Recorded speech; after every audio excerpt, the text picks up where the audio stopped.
आपण आपल्या मुलांवर खूप प्रेम करतो. त्यांच्या प्रत्येक छोट्या-छोट्या आनंदासाठी खूप धडपड करतो. पण एक गोष्ट मात्र टाळतो, ते म्हणजे त्यांना नाही म्हणणं. आजकाल अनेक घरांमध्ये एक प्रश्न कॉमन आहे. ही आजकालची मुलं एवढी खूप चिडचिडी का झाली आहेत? ही इतकी असहिष्णू का झाली आहेत? कारण कदाचित आपण त्यांना निराशा सहन करणं शिकवलंच नाही. पालकांनो, नाही हा शब्द मुलांना तोडत नाही, तर आयुष्यात त्यांना लढायला तयार करतो. आणि म्हणूनच या व्हिडिओमध्ये मी तुम्हाला अशा सोप्या, महत्त्वाच्या पायऱ्या सांगणार आहे, ज्याने तुमचं मूल हट्टी नाही, तर भावनिकदृष्ट्या मजबूत बनेल. मला सांगा, नाही ऐकलं की तुमचं मूल खूप रडतं का? रागावतं, रुसून बसतं, ओरडतं. पण मग शेवटी आपण काय म्हणतो? "बरं ठीक आहे, तुला काय हवंय ते घे, पण फक्त शांत बस." यातनं आपण मुलांना खरंच प्रेम देतो, की त्यांना नकळतपणे कमकुवत बनवतो? एकदा नक्की विचार करून बघा. मला वाटतं समस्या ही मुलांमध्ये नाही तर पॅरेंटिंग पॅटर्नमध्ये आहे. आजकाल आपण सगळेच खूप बिझी असतो, मुलांना फारसा वेळ देऊ शकत नाही, त्याचं गिल्ट आपल्यामध्ये असतं. आणि मग आपण दुसऱ्यांशी तुलना करतो, की आमच्याकडे एखादी वस्तू आहे आणि माझ्या मुलाकडे ती नाही आहे, तर आपण ती त्याला घेऊन देऊया, जेणेकरून मुलं खुश होईल. खरं तर मला वाटतं आपण हा आपली गिल्ट कमी करण्यासाठी घेतलेला एक शॉर्टकट आहे. बालमानसशास्त्रामध्ये एक संकल्पना आहे, निराशा सहन करण्याची ताकद. म्हणजेच काय?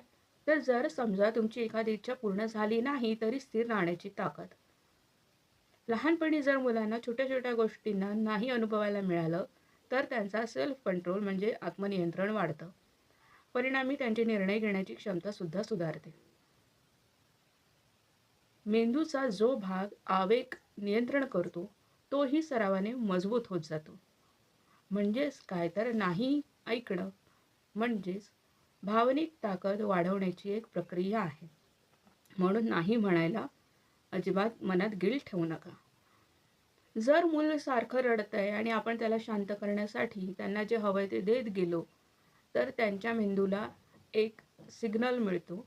त्यांच्या मेंदूला हे लक्षात येतं, की आपण रडलं म्हणजे आपल्याला जे हवंय ते मिळालं. इमॅजिन करा ना, तुम्ही जर कुठेतरी मॉलमध्ये गेलात आणि एखाद्या टॉयसाठी मुलाने हट्ट केला आणि तुम्ही तो द्यायला त्याला नाही म्हटलं, की ते रडतं, ओरडतं, चिडचिड करतं आणि मग 4 लोकं आपल्याकडे बघू लागतात. याने आपल्याला ऑकवर्ड वाटतं.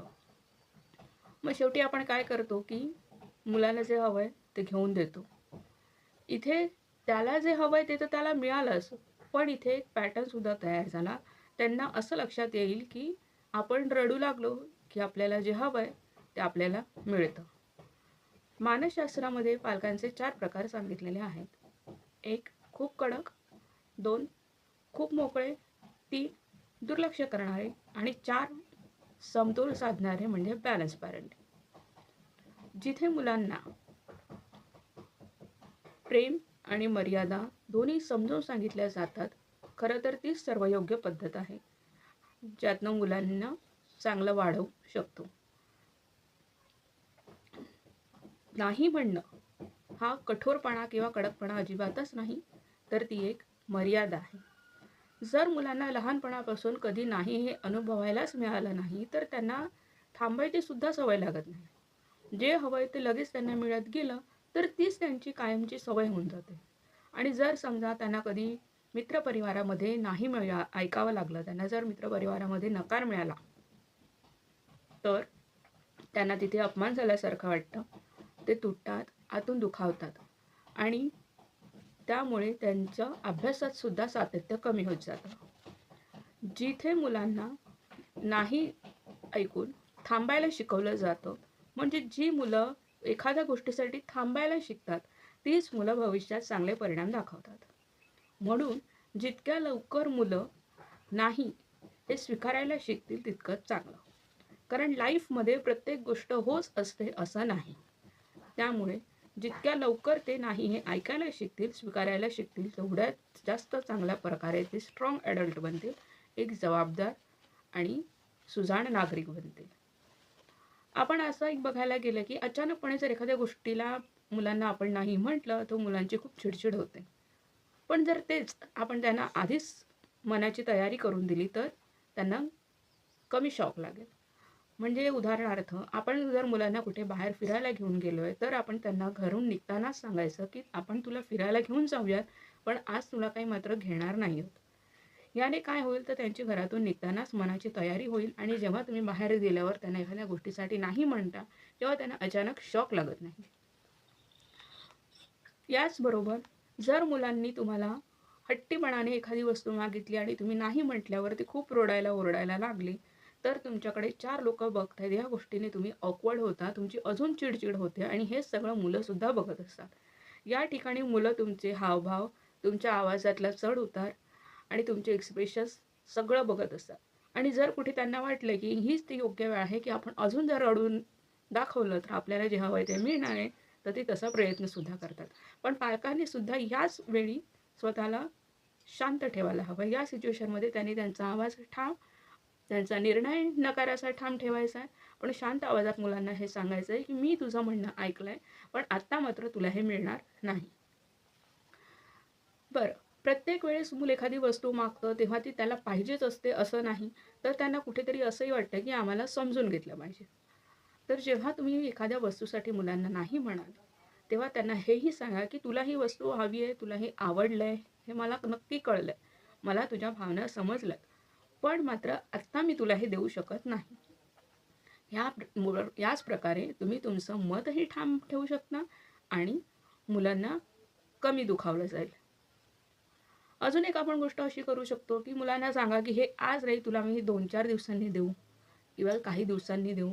पण आज मात्र मी घरी गेल्यावर तुझ्यासोबत एखादा छानसा गेम खेळेल किंवा तुझ्यासोबत छानसा ड्रॉइंग करेल. याने काय होईल, त्यांचं थोडंसं माइंड डायव्हर्ट होईल. त्यांना एक दुसरा पर्याय मिळेल.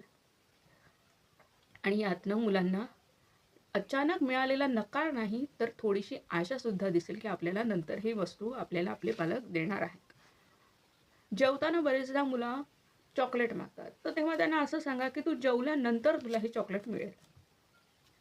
पहिल्यांदा तर ते रडतील, हट्टीपणा करतील, पण दुसऱ्यांदा हे त्यांचं प्रमाण कमी होईल आणि नंतर मात्र सरावाने त्यांच्याही लक्षात येईल की आपण जेवल्यावरच आपल्याला हे मिळणार आहे आणि आपल्याला आपल्या आई-बाबांचं ऐकावंच लागेल, तेव्हाच आपल्याला हे चॉकलेट मिळणार आहे. बरेचदा काय होतं ना की एखादी गोष्टीसाठी हट्ट केल्यावर आई नाही म्हणते आणि त्याच गोष्टीला बाबा मात्र हो म्हणतात. इथे मात्र मुलांच्या मनात मग गोंधळ निर्माण होतो की एक जण हो म्हणतंय, एक जण नाही म्हणतंय. त्यामुळे पालकांमध्ये सुद्धा अलाइनमेंट असणं खूप गरजेचं आहे. कुठलाही विचार पालकांनी हा एकमेकांच्या संगनमताने घ्यावा. अचानकच एकमेकांशी न बोलता मुलांना कुठलाही निर्णय देऊ नये. त्यामुळे मुलांच्या डोक्यात एक वेगळेच विचार चालू होतात आपल्या पालकांबद्दलचे. एखाद्या खेळात मूल हरलं किंवा मित्रमंडळींमध्ये त्यांना नाही ऐकावं लागलं, तर अशा ज्या काही छोट्या-छोट्या गोष्टी असतात ना, त्यात तुम्ही हस्तक्षेप करू नका. ह्या छोट्या-छोट्या गोष्टी त्यांना त्यांच्या हँडल करू द्या. जर जास्तच गरज पडली तर तुम्ही नक्कीच जा, पण छोट्या-छोट्या गोष्टी मात्र त्यांना करू द्या.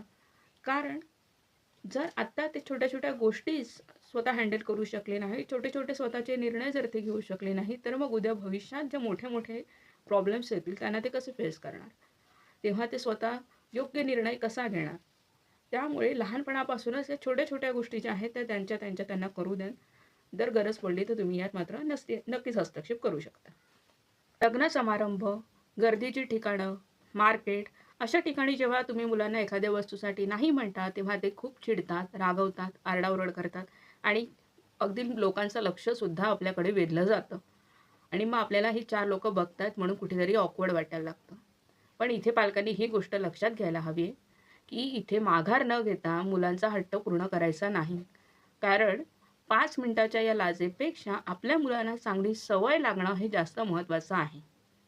तेव्हा लोकांचा विचार न करता स्वतः शांत राहा, मुलांना बाजूला घ्या आणि त्यांना समजावून सांगा की मला तुझं म्हणणं कळलंय, तुला हे आवडलं हेही समजलंय, मी तुला हे देणार, पण आत्ता नाही, जेव्हा मला शक्य होईल आणि योग्य वाटेल तेव्हा मात्र तुला मी हे नक्की देणार आहोत. आणि जेव्हा तुमचं मूल हे ऐकून शांत होईल, रडणं कमी करेल, तेव्हा मात्र इथे त्याचं नक्की कौतुक करायचं आहे. त्याला हे नक्की सांगा की मला तुझा अभिमान वाटला की तू थांबला आणि माझं म्हणणं पूर्ण ऐकून घेतलंय, म्हणजे तू शहाण्यासारखा वागलाय. याने काय होईल की मुलांच्या मेंदूला एक पॉझिटिव्ह सिग्नल जाईल, एक सकारात्मकता त्यांच्यामध्ये निर्माण होईल. पुढच्या वेळेस ते तुम्हाला चांगला रिस्पॉन्स देतील. गोष्ट अशी लक्षात ठेवायला हवी की नाही म्हणणं किंवा नकार देणं यात कुठलीही चूक नाही. ह्यात कुठेही कठोरपणा नाही, तर ही मुलांच्या भविष्यासाठी केलेली योग्य अशी तयारी आहे.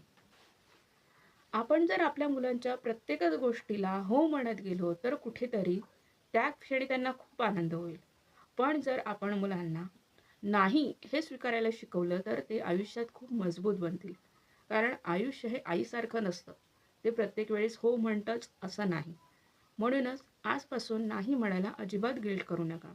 कारण मुलांना नाही म्हणणं म्हणजे कठोरपणा किंवा कडकपणा अजिबातच नाही, तर ती योग्य मर्यादा आहे.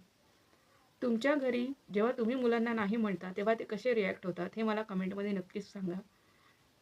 तुमची अजून काही मतं असतील, काही कल्पना असतील तर तेही मला कमेंटमध्ये नक्कीच कळवा.